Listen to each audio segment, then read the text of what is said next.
I used to believe that life reached its peak when the dreams of youth were fulfilled until I turned 60. That was when I discovered a different truth. Life does not end when the body slows. It truly begins when the soul finally awakens. 60 is not a closing chapter.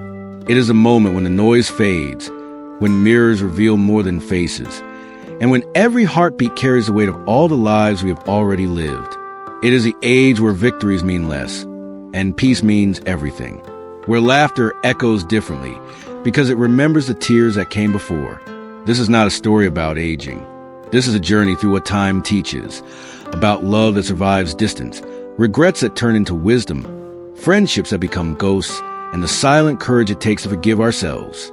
If youth was about becoming someone, then 60 is about finally understanding who that someone truly is. I woke before sunrise, the world still wrapped in silence.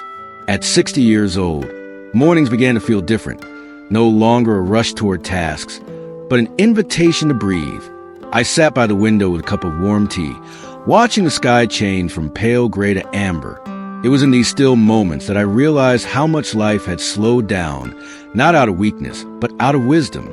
In my younger years, I chased every hour as if it might escape me. Now, I let time pass through my fingers gently, like sand I no longer try to hold. I used to measure my worth by achievements, deadlines, and the expectations of others. But somewhere along the path to 60, I began to understand that peace is not found in winning, but in accepting. I remember the years I spent always moving, always striving.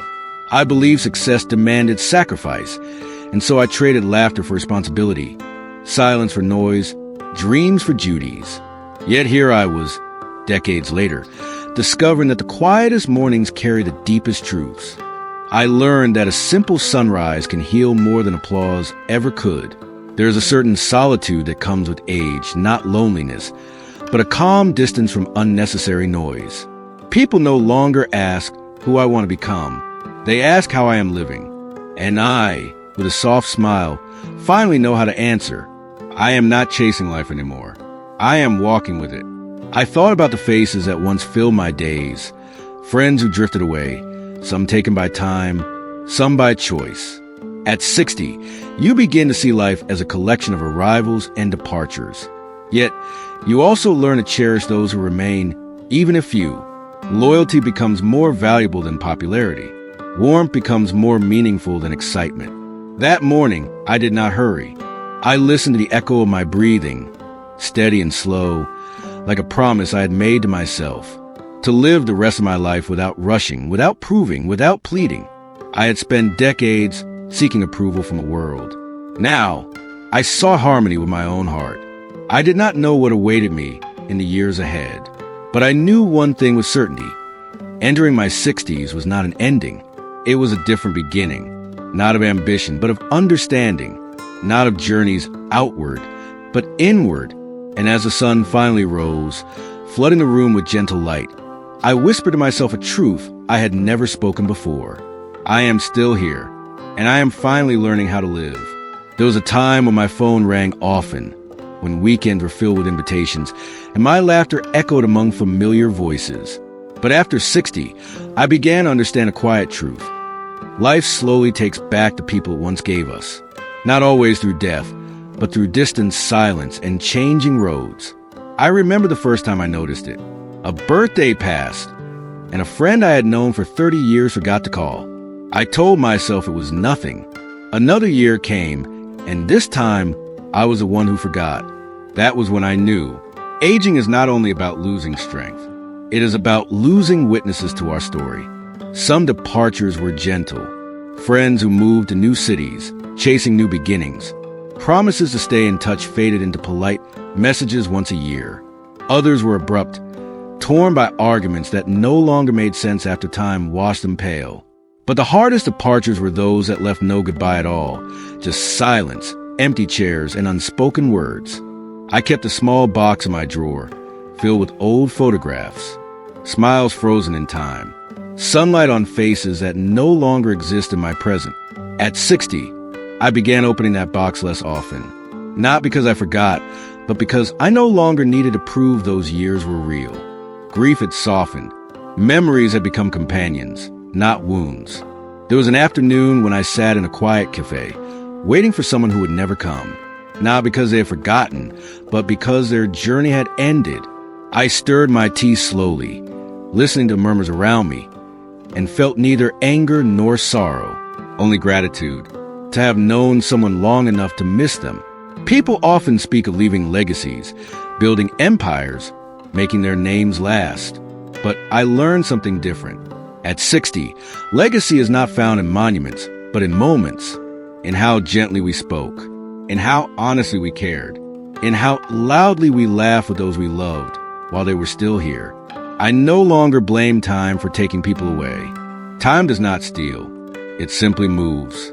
It is we who must learn to carry on, to walk with the shadows of those who once walked beside us, not with despair, but with honor. Now, when I pass by familiar places, a park, a street corner, an old house, I sometimes feel the presence of voices I can no longer hear. And I smile. They are not gone. They are simply elsewhere, living within the story of who I have become. Growing older is not about counting the remaining days. It is about understanding the weight of the days already lived. And somewhere between the first hello and the final goodbye, I learned this.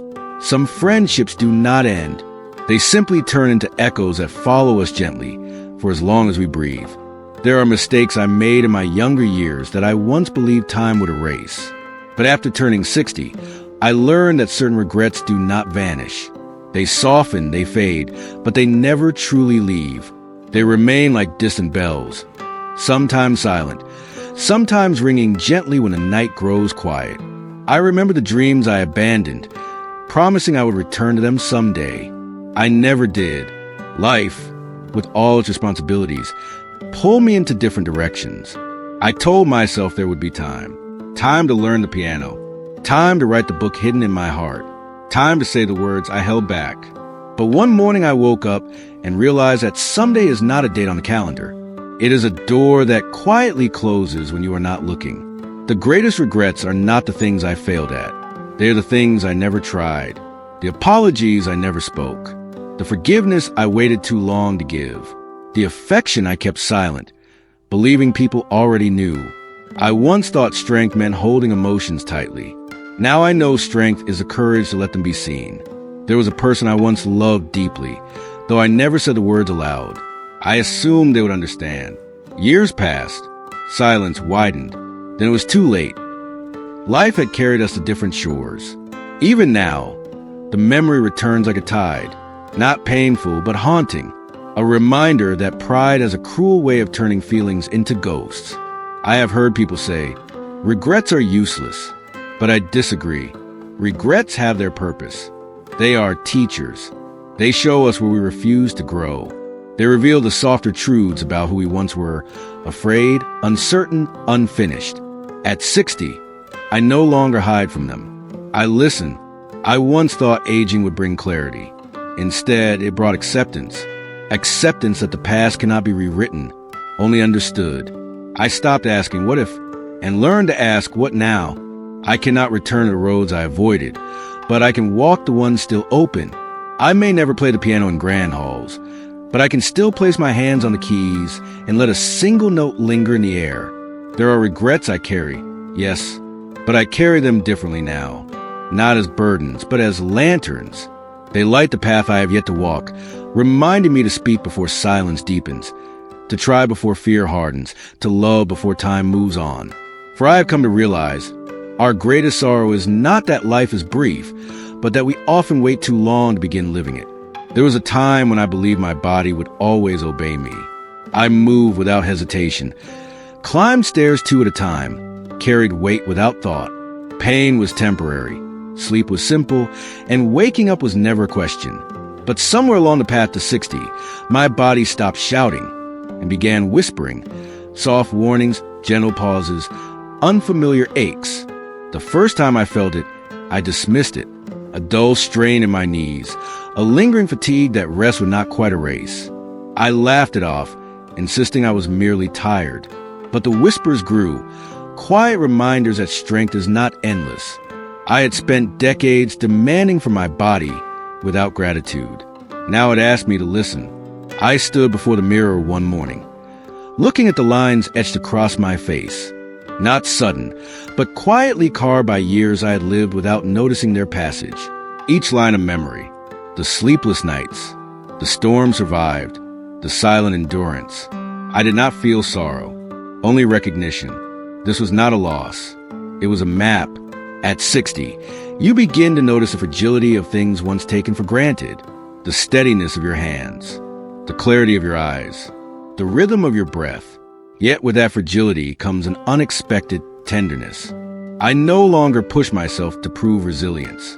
Instead, I learned to rest without guilt, to move with intention, to breathe with awareness. There were days I mourned the swiftness of youth, the ability to run without thought, to dance without pain. But I discovered a different kind of grace, the grace in rising slowly, in stretching carefully, in embracing the pace of endurance rather than speed. I understood that age does not steal our strength. It redefines it. I recalled how I once judged bodies that bent with age, unaware of the stories they carried. Now I bowed to them with respect. These hands have built, held, comforted, fought.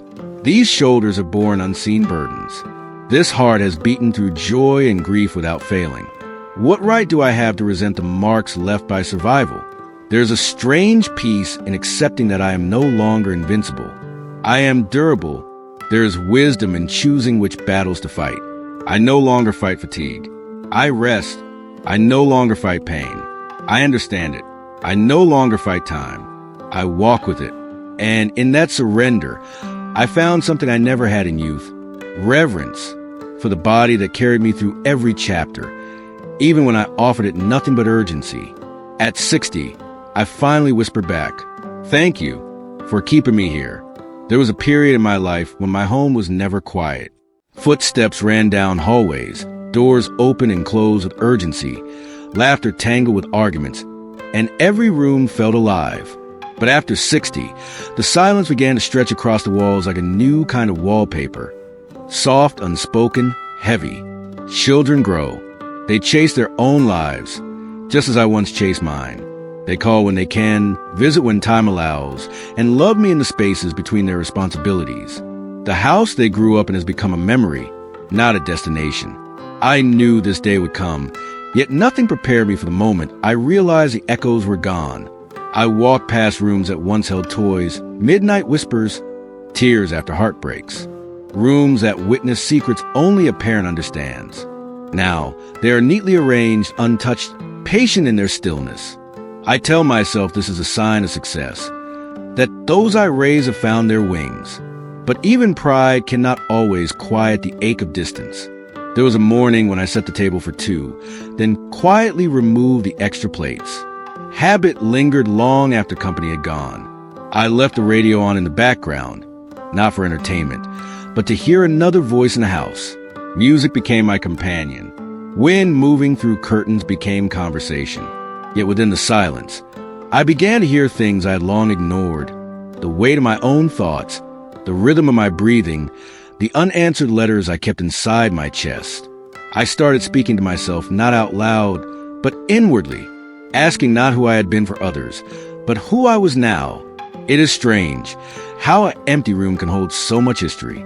I stood once in the doorway of my eldest child's room, untouched for years. A book remained on the desk, a framed photo crooked on the wall. I did not move them. They were not abandoned. They were proof. Love does not fade when houses grow quiet. It expands. It shifts. It stretches across cities, across lives, across years without touch. I no longer measure love by presence. I measure it by endurance. There are moments when I hear the phone ring and my heart briefly races, hoping it is one of them. Sometimes it is. Sometimes it is not. But I do not resent them for the distance. I taught them to go. I cannot now ask them to stay. The home I live in now is smaller, softer, not in space, but in sound. I have learned to feel it differently, not with noise, but with memory, not with company, but with meaning. I speak to the walls, and they answer me with silence I no longer fear. For I have come to understand, emptiness is not the absence of love. It is the place where love once lived. and still lingers, unseen but unforgotten. There are wounds that never showed on my skin, yet bled within me for years. Not from others, but from myself. Mistakes I replayed in silence. Words I wished I had not spoken. Choices that changed lives in ways I never intended. In my younger years, I believed that time would wash them away. But after 60, I discovered the truth. Time does not erase what the heart refuses to forgive. I spent decades carrying quiet guilt, a heavy, invisible stone I held behind every smile. I forgave others easily, convincing myself that compassion was a virtue. Yet, when it came to my own faults, I was merciless. I judged myself for moments I was unkind, for roads I did not take, for the people I loved too harshly or too little. There were nights I lay awake, listening to the pulse of regrets in the dark. I remember the times I lost my temper, not because of anger, but because of fear. Fear of losing control, fear of being hurt. I remember the promises I broke unintentionally, and the promises I never dared to make. And I asked myself, quietly, how long must I punish the person I used to be? The answer did not come in a sudden revelation. It arrived slowly, in whispers, like forgiveness often does. I began to see that every version of myself had done the best they could with what they knew. The young one who rushed, the wounded one who hid, the proud one who stayed silent. None were cruel. All were trying. I once believed forgiveness meant forgetting. Now I know it means understanding. It is not an apology to the past, but a gesture to the future, a pledge to walk without the chains I tied around my own heart.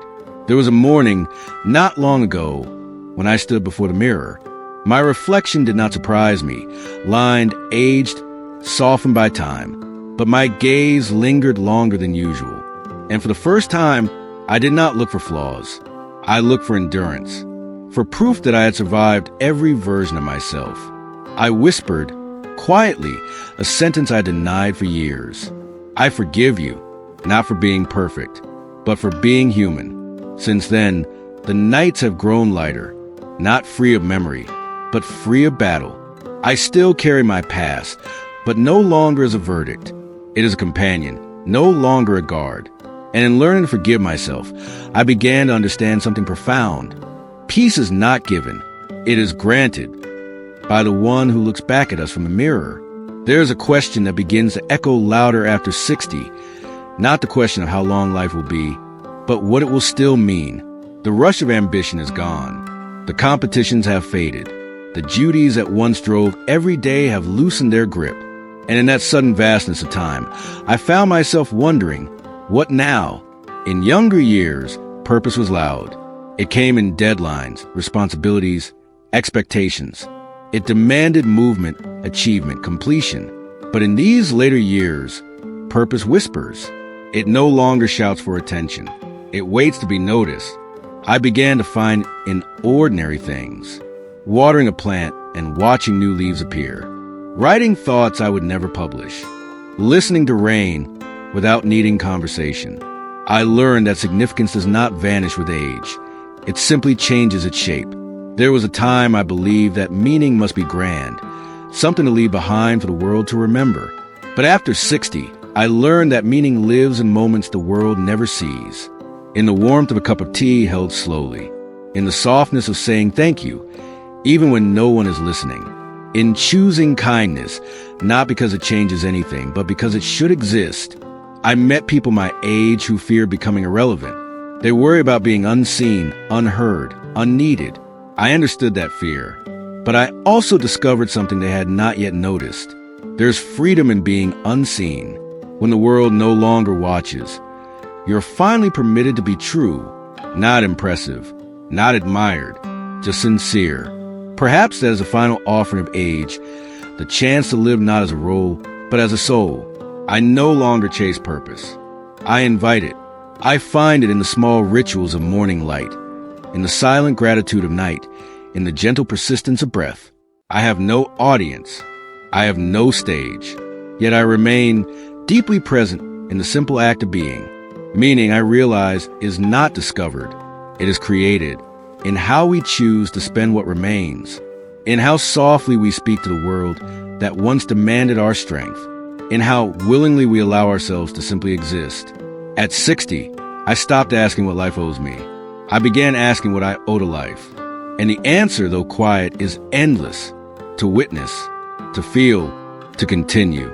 There is a moment after crossing 60 when you begin to feel the horizon closer than ever before, not with fear, but with understanding. Life no longer stretches endlessly ahead. It now curves gently, like a road descending into evening light. And in that soft descent, I found a strange, unwavering peace. In my youth, I believed time was a ladder, each year a step toward something greater. Success, recognition, legacy. But now I see time differently, not as something to climb, but as something to hold. Each moment a pebble in my palm, precious not for its promise, but for its presence. People often speak of aging as decline, but I have discovered its secret. Aging is not the fading of life. It is the unveiling of truth. Everything I once rushed past, I now notice: the tremor of a leaf in the wind, the weight of a farewell, the grace of a second chance. I do not need to crave more. I need only to feel deeper.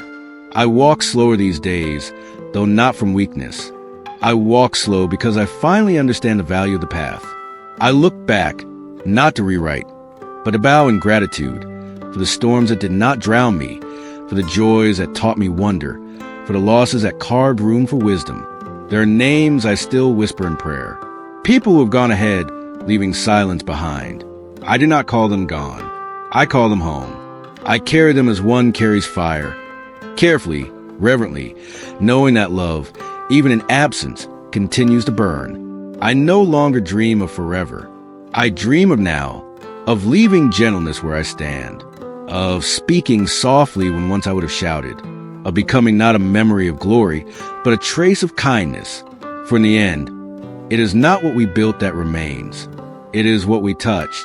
I have reached the age where I no longer fear the end. I fear only leaving without having fully lived. And so, with whatever days are left, I choose to live not as someone who is finishing, but as someone who is still becoming. I rise each morning, not to conquer time, but to honor it, to open my eyes and say, quietly, I am here, still learning, still breathing, still grateful. And when the horizon finally calls, I will not resist. I will walk toward it with steady steps, carrying every lesson I've gathered. For life was never about how long the journey lasted, only about how deeply it was felt.